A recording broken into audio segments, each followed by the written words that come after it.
정신과 의사와 경영학 박사 그리고 CEO로서 30년 동안의 임상 경험과 10년 동안의 경영 경험을 총정리한 인간관계학 후박사의 마음건강 방연 시리즈가 여러분께 오디오북으로 다시 돌아왔습니다. YMI 힐링 스트레스 관계방정식 변화의 신 그리고 선택의 함정 자기 개발을 위한 종합 선물 세트 현대인의 토탈 힐링 성서이며 직장인의 신명심 보감이자 마음을 움직이는 화제의 신간 5권을 지금 인터넷으로 만나실 수 있습니다.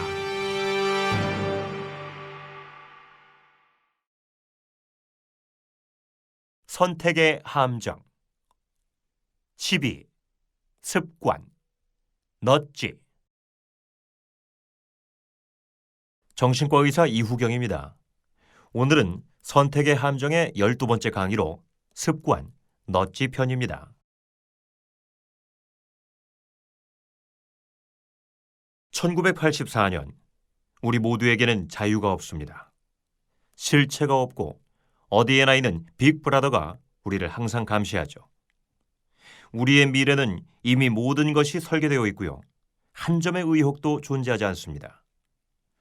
가장 바람직한 삶은 맹목적인 헌신으로 사회에 몸과 마음을 바치는 일입니다. 1984년의 세계는 이단을 절대 용납하지 않습니다. 그렇다고 순교자를 만들지도 않습니다. 단순한 폭력으로 무릎을 꿇은 자들은 순교자가 되고 이단은 계속 만들어집니다. 그렇기 때문에 사회는 101호시를 통해 모든 이단자들을 참여하게 만듭니다. 진심으로 빅브라더를 사랑하게 되는 순간 그들은 최고의 행복을 느끼면서 죽음을 맞이합니다. 그리고 이것이 바로 주인공 윈스턴의 미래입니다. 1949년에 출간된 조지 오웰의 소설 1984년입니다. 2015년 우리는 또 다른 빅브라더의 시대를 살아가고 있습니다. 우리는 24시간 인터넷과 휴대폰에 의해 감시당하고 있고요. 도처에 설치된 카메라가 우리를 항상 주시합니다. 우리의 미래는 이미 모든 것이 설계되어 있습니다. 우리 모두에게는 진정한 자유가 없습니다. 자유의지에 의해서 행동한다고 믿어보지만 어쩌면 그렇게 믿도록 길들여진 것일지도 모릅니다. 현대는 지식정보사회입니다. 그런데 정보를 통제한다는 점에서 1984년과 2015년은 유사합니다. 1984년에서는 고위 관계자가 모든 정보를 손에 쥐고 자신들만이 다룸으로써 대중을 통제하고요. 우리가 살아가는 2015년에서는 정보를 폭포처럼 흘려보냄으로써 대중을 통제합니다. 너무 많은 정보는 없는 것과 마찬가지입니다. 우리는 과연 이러한 정보의 바다에서 정말 필요한 것, 꼭 알아야 할 것을 어떻게 선택할 수 있을까요? 인터넷과 TV 등 영상 매체는 실시간 광고를 통해 우리를 선택으로 유혹합니다. 현대인은 매일 150가지 선택을 해야 할 환경에서 살고 있죠. 우리는 이러한 정보 과부하 가운데 아무런 생각 없이 무의식적으로 선택합니다. 습관적으로 잘못된 판단과 결정을 하는 것이죠. 현대인의 잘못된 선택과 결정은 나쁜 행동과 습관의 원인이 됩니다. 나쁜 행동과 습관은 공중질서, 건강관리, 저축, 노후관리 등 다양한 영역에서 나타납니다. 암스테르담 공항에서는 남자들이 화장실에서 소변을 볼 때 밖으로 튀는 것을 막으려고 기발한 아이디어를 냈습니다. 화장실의 소변기에 파리 그림을 그려넣은 것인데요. 그랬더니 사람들이 소변을 볼 때 파리를 조준하려는 행동을 하게 되어 밖으로 튀는 소변의 양이 80%나 감소했습니다. 저축하지 않는 습관은 젊었을 때 잘 나가던 사람조차도 노후에 빈민층으로 전락하도록 만듭니다. 보험, 연금, 모기지, 휴대폰 요금 등의 정보는 너무 복잡해서 정확한 가이드라인이 없이는 개인의 머리로 해결할 수 있는 선을 넘었습니다. 대학, 직장, 결혼, 은퇴 등 인생에서 가장 중요한 결정들을 선택할 때도 혼자의 힘으로는 불가능합니다. 인간은 생각보다 나약합니다. 인간의 선택과 결정은 이성적이지 못하고요. 감성과 본능에 의해 쉽게 지배됩니다. 우리가 혼자 힘으로 올바른 선택과 결정을 한다는 것은 어쩌면 불가능합니다.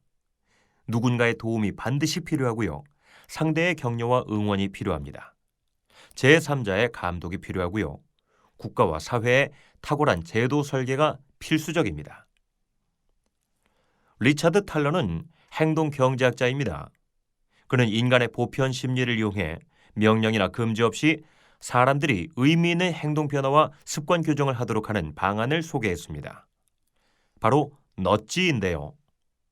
넛지의 사전상의 의미는 팔꿈치로 슬쩍 찌르다입니다. 사람들에게 명령과 금지를 자주 사용하는 것은 역효과가 나죠. 그래서 대신 간접적, 우회적으로 슬쩍 찌르는 넛지를 사용하는 겁니다. 넛지는 올바른 선택과 결정을 유도하는 부드러운 개입입니다. 자유주의식 개입이죠. 올바른 행동은 올바른 선택을 통해 오고요. 올바른 습관은 올바른 판단과 결정을 통해 옵니다. 탈러는 행동 경제학을 경제학계에 알리는 데 기여해 왔으며 의회에도 적극적으로 출석해서 넛지를 활용한 자신의 방법론을 제도권으로 들여왔습니다. 오늘날 사회도처에는 암스테르담 공항 화장실의 파리 그림과 같은 무수한 넛지가 존재합니다. 탈러는 넛지를 통해서 무의식적인 습관에 젖은 우리에게 올바른 선택과 결정을 하게 하는 사회적 선택 설계를 제시했습니다. 넛지는 정보 과부하의 시대를 살아가는 현대인에게 올바른 행동과 습관을 가지도록 하는 가장 효과적인 방법입니다. 약속 실천 계약이 아래로부터의 개입이라면 넛지는 위로부터의 개입이라고 할 수 있습니다. 그럼 오늘은 넛지에 대해 살펴보겠습니다. 첫째, 넛지의 필요성. 둘째, 넛지의 방법. 셋째, 넛지의 실제 적용 순서입니다.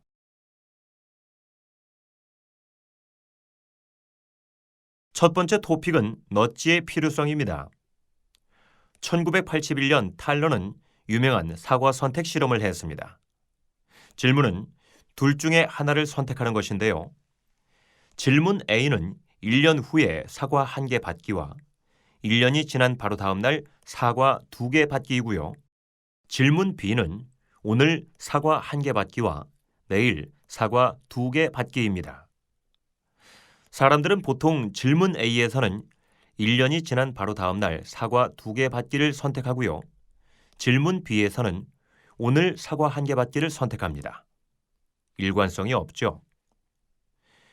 우리는 오늘, 내일, 미래에 따라 정반대의 선택을 하게 됩니다. 선호 역전 현상인데요. 사람들은 먼 미래에 대해서는 합리적인 선택을 하지만 가까운 미래에 대해서는 비합리적인 선택을 합니다.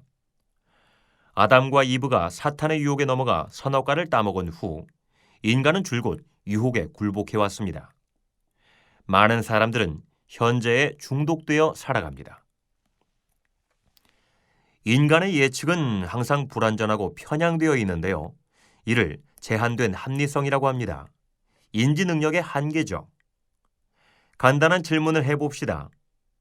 5대의 기계로 5대의 장치를 만드는 데에는 5분이 걸린다. 그렇다면 100대의 기계로 100개의 장치를 만드는 데 걸리는 시간은 몇 분인가? 우리는 즉각적으로 100분이라고 대답하기 쉽습니다. 하지만 틀린 답이죠. 제한된 합리성은 우리로 하여금 잘못된 선택과 결정으로 이끕니다. 대표적으로 휴리스틱, 손실 회피성, 현상 유지 편향, 프레이밍 등이 있습니다. 인간은 사회적 동물입니다.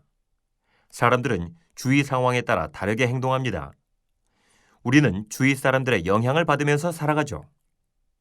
우리의 행동은 개성에 따라 자발적으로 표현될 것 같지만 오히려 주위 상황의 힘에 더 크게 영향을 받습니다.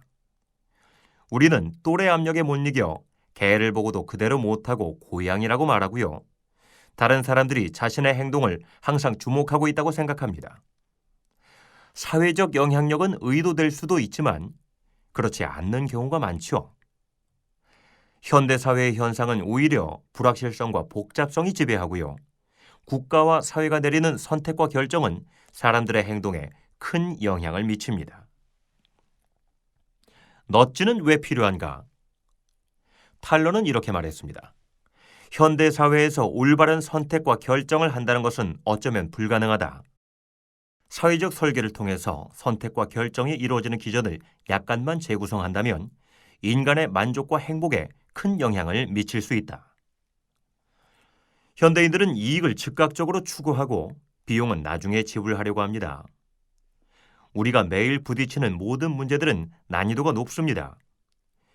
인생에서 중요한 선택과 결정은 연습할 기회도 없이 급작스레 찾아옵니다. 적절한 피드백이 주어지지 않는다면 연습조차도 효과가 없죠. 그러므로 간단한 디폴트 옵션과 신속한 피드백과 같은 사회적 선택 설계만으로도 판이한 결과를 가져올 수 있습니다. 넛지는 팔꿈치로 부드럽게 살짝 밀면서 기억하게 하는 것입니다. 주어진 여건이나 주변 환경의 사소한 변화를 통해 사람들의 관심을 끌고 그로 인해 행동을 변화시키는 것이죠. 그래서 강압적이지 않은 개입이 필요합니다. 그리고 사람들은 스스로 결정하고 선택할 수 있는 자유가 포함된 개입이 필요합니다. 이것이 바로 넛지식 개입입니다. 그런 의미에서 자유주의라는 표현과 개입주의라는 표현의 연결이 상충되지는 않습니다. 넛지식 개입에서는 선택 설계자가 핵심적인 역할을 하게 됩니다. 선택 설계자는 상황과 맥락을 창조하는 사람이고요. 인간의 부적절한 선택과 판단과 결정을 최소로 줄이는 전문가입니다. 현대사회는 정보 비대칭이 만연합니다. 대부분의 소비자는 초보자이고 반면 그들에게 무언가를 팔려고 하는 자들은 전문가입니다. 이 시대에 선택 설계자는 소비자에게 유리한 환경을 제공하여 사람들의 삶의 질 향상에 크게 기여할 수 있습니다.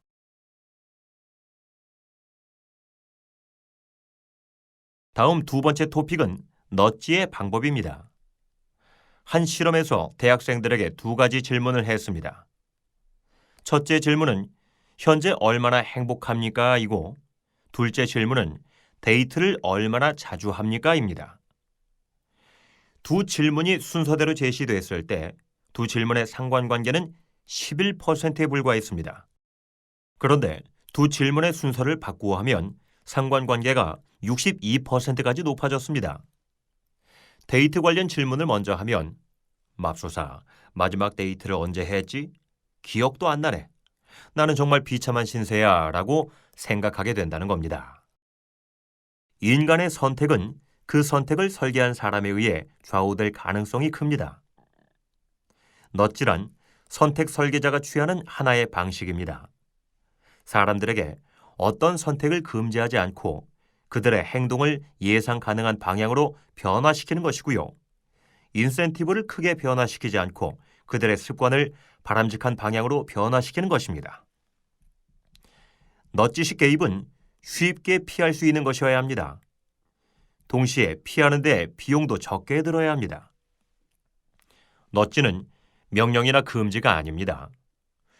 부모가 비만인 자녀에게 밥을 적게 먹어라 라고 말하는 것은 강제 명령이지만 밥그릇을 작은 것으로 바꾸는 것은 넛지입니다. 정크 음식을 금지하는 것은 넛지가 아닙니다. 과일을 눈에 잘 띄는 위치에 놓는 것은 넛지입니다. 학교 구내 식당에서 단지 음식을 재배열하는 것만으로도 좋은 음식의 소비량을 무려 25%나 올릴 수 있죠. 사회적 선택 설계는 특정한 선택을 유도하도록 만들 수 있습니다.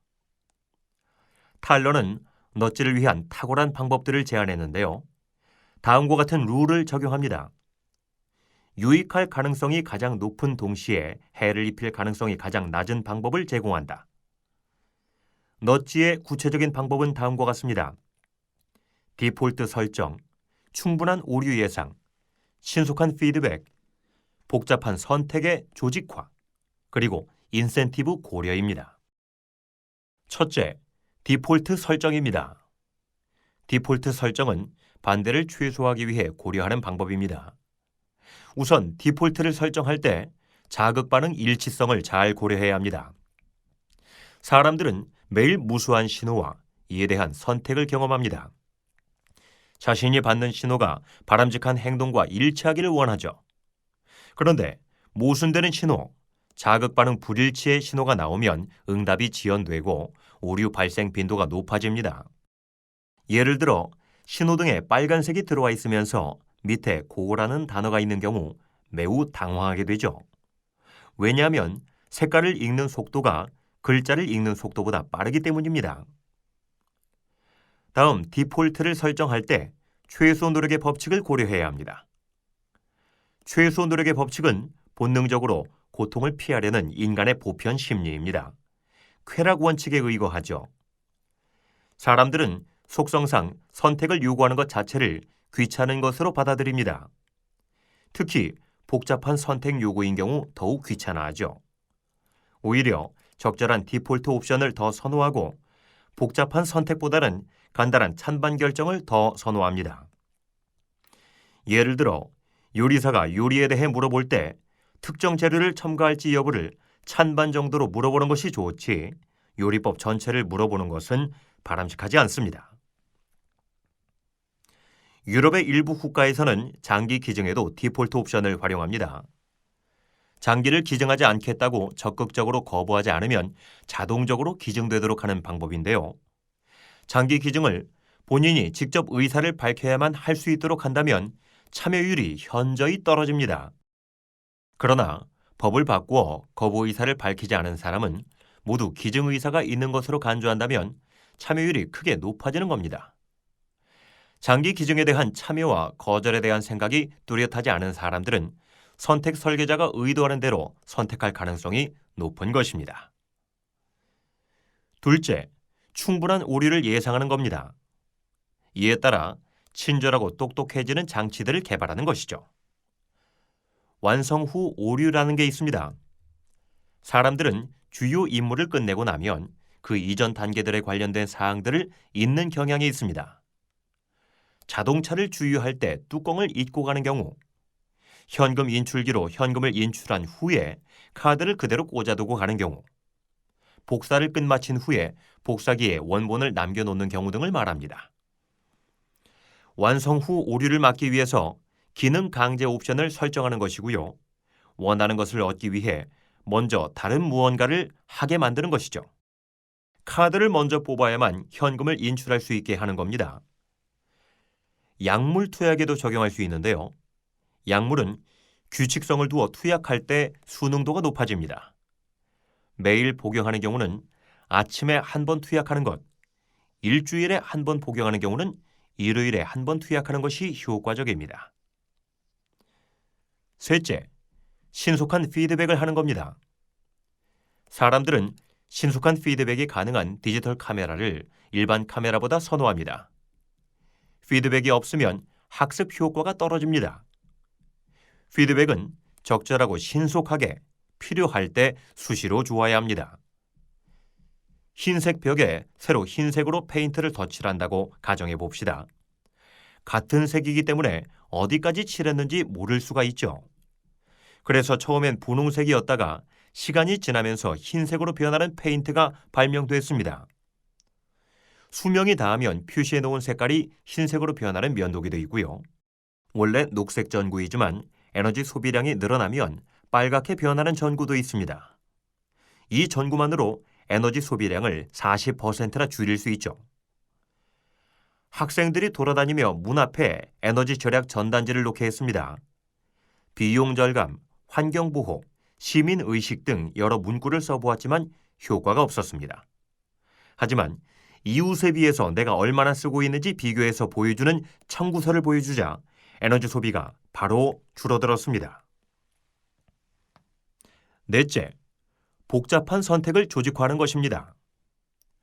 탁월한 단순화 전략이 있습니다. 속성별 제거법이라고도 하는데요. 우선 어떤 속성이 가장 중요한지를 결정합니다.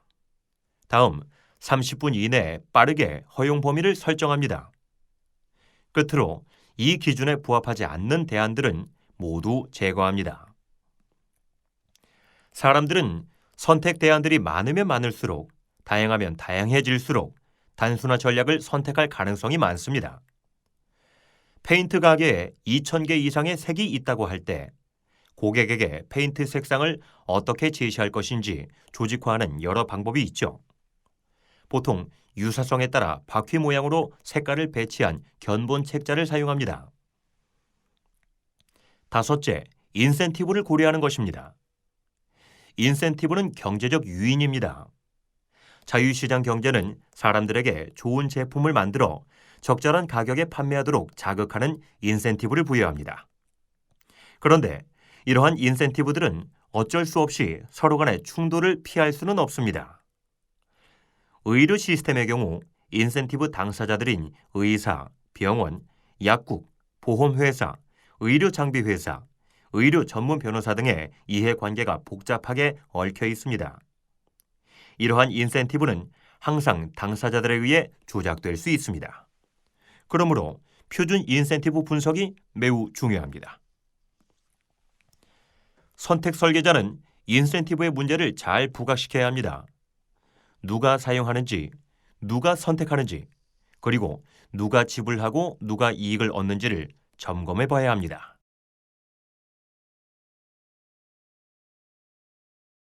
마지막 세 번째 토픽은 넛지의 실제 적용입니다. 요즘 경영과 정치의 유행어는 넛지입니다. 오바마 대통령이 넛지를 활용한 정책을 수용하면서 폭발적인 유명세를 탔습니다. 넛지는 경영뿐만 아니라 정치, 행정, 교육, 상담 등 모든 분야에 적용됩니다. 넛지는 행동 경제학의 콘셉트를 함축하는 단어입니다.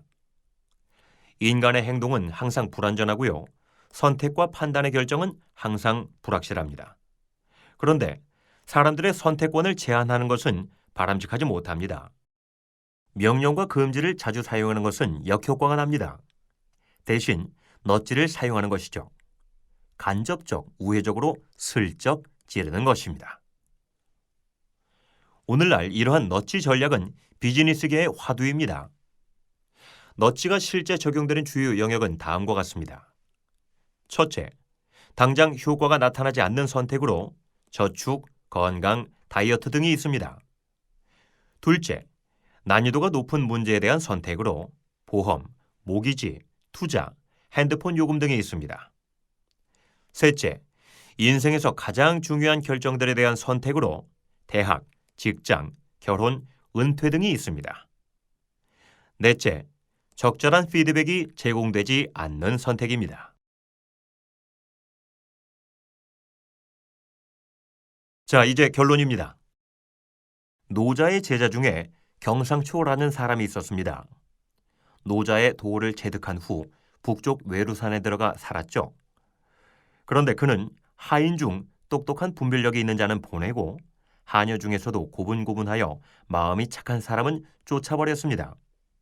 그리고 무뚝뚝한 사람들과 같이 살며 순박한 사람들만을 부리고 있었습니다. 이렇게 3년이 지나고 보니 외루산 일대 사람들의 생활은 아주 풍족해졌습니다. 그래서 그곳 사람들이 이야기했죠.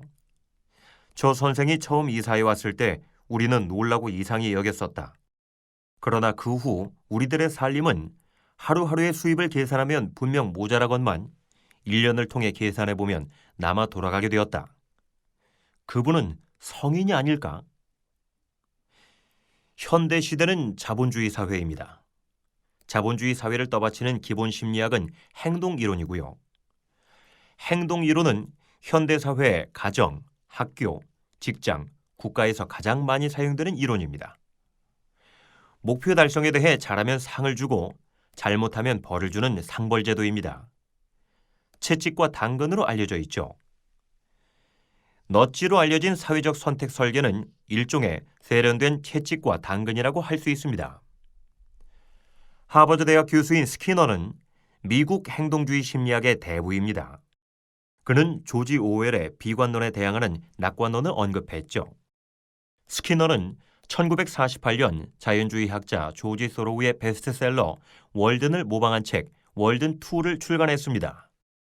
월든2는 1984년과 정반대로 처벌과 감시는 없고 보상과 칭찬만이 존재하는 사회입니다. 그는 이 책에서 미래의 이상국가에 대한 꿈을 제시했습니다.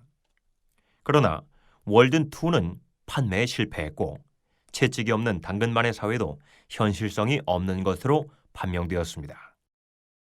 경상초는 사람 농사를 성공적으로 지은 현인입니다. 어쩌면 고대 사회에서 이상국가를 실현한 사람입니다.